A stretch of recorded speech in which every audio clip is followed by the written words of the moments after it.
Hey everyone, welcome.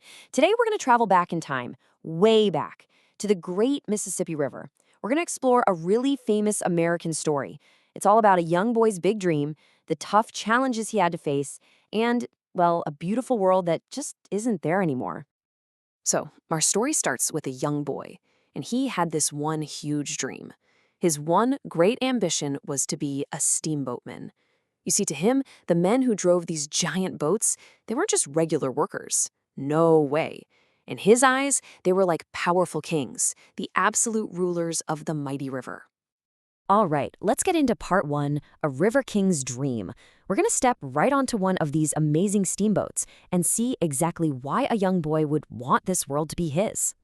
So you have to understand, for this young boy, a steamboat wasn't just a boat. Oh no, it was like a palace floating on the water. He said it was as clean and beautiful as a super fancy room in a rich person's house. I mean, imagine seeing that on a big muddy river. Wow. And here we get to peek inside that palace. Just look at this stuff. It had a long golden saloon, glittering glass chandeliers, a really elegant office for the clerk, a marvelous bar, and, get this, a whole army of workers. It was really like its own little world, all on one boat. So, being on that boat with all this beautiful stuff around him, well, it made our young apprentice feel more important than he had ever felt in his entire life.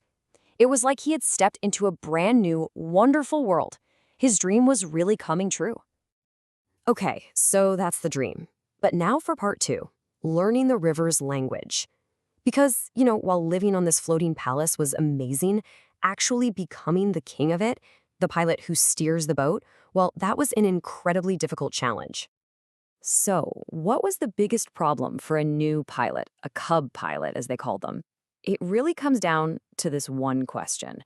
How do you learn to steer a huge boat on a river that is always changing? I mean, its shape, how deep it is, the way the water moves, it's different every single day. Well, his teacher, the master pilot, he gave him the most important lesson he would ever learn. He said, "My boy, you've got to know the shape of the river perfectly."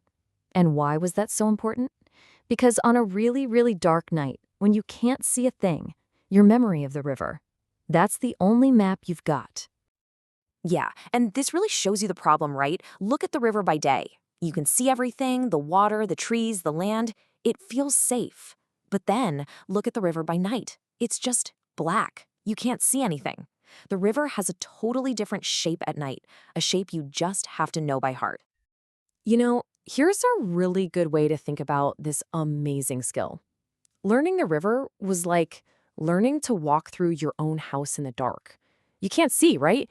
But you know exactly where the sofa is, where the table is. You just know the way. So after years and years of really hard work, something amazing happened. The river wasn't a big mystery to him anymore. He said the face of the water, it became like a wonderful book, a book that told him all its secrets. It was like learning a whole new language that only pilots could understand. Okay, but now the story takes a big turn. Let's jump forward in time for part three, Return to a Quiet River. We're moving ahead 21 years, and our author, that same boy who became a pilot, is coming back to the Mississippi. 21 years. Think about that. That's a really long time to be away. So after all that time, he came back to the river. And I think he was expecting to see the same exciting world he remembered. But what he found was completely different. He got back to the city of St. Louis, and wow, it was bigger. It was more modern. But something important was missing. He could see all this progress, all these new things, but the feeling, the soul of the river that he remembered, that colorful, exciting culture, it was just gone. And this made him really sad. He said a glory that once was had dissolved and vanished away in these 21 years. That glory he's talking about, it's the magic, the energy, the special feeling of the old steamboat days. It had just disappeared while he was gone. So he went down to the riverfront, right to the edge of the water. This place used to be the heart of the city, always loud, always busy.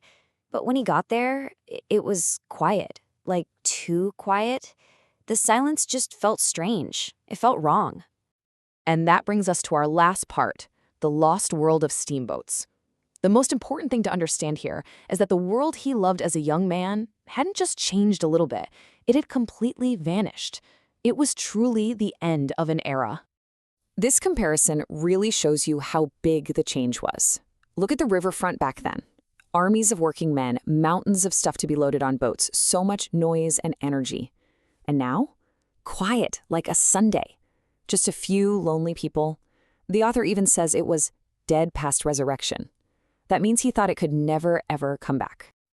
You know, the gray age of steamboats felt so big and powerful. But when you look at the timeline, it was actually really short.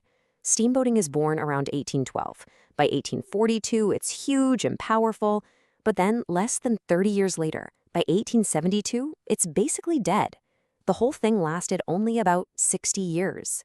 It came and went so fast. So, what happened? Why did this incredible world just disappear? Well, it's pretty simple, really.